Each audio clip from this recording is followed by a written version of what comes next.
həftənin ulduzlu yarışını təşkil edirik və həftənin 5-ci günüdür. Bildiyiniz kimi, hər həftənin 5-ci günü bu yarışı təşkil edirik. Vaxt itirmədən gəlin səs verməyə keçək, görək bu həftənin ulduzu kim olacaqdır.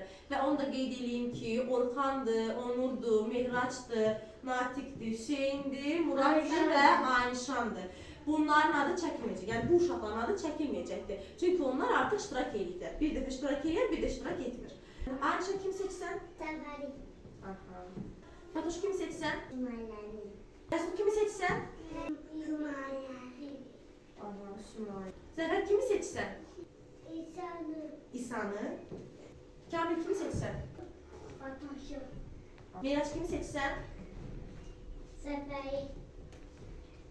Yağmur kimi seçsən? Sümayəni. İsa kimi seçsən? Aydın. Onur kimi seçsən? Sümayəni. İsa kimi seçsən? Musa. Mustafa İsa.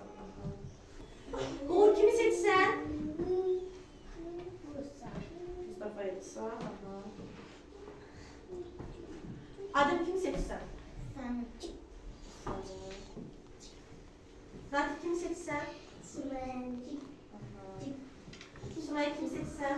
Yaşıyor. Hüseyin kimi seçsən? Yağmur. Yağmur.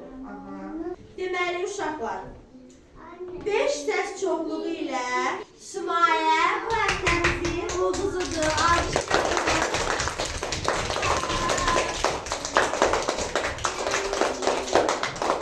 Və Sümayə məndən 7 suala, 7-sinin 6-sına, 5-inə və 7-sinə cavab verərsə də düzgün. Məndən ulduz stikerini alacaqdır.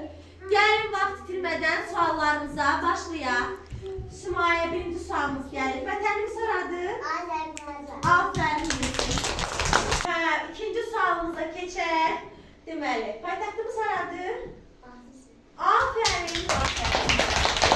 Üçüncü sualımıza keçək. Qar nə rəngdədir?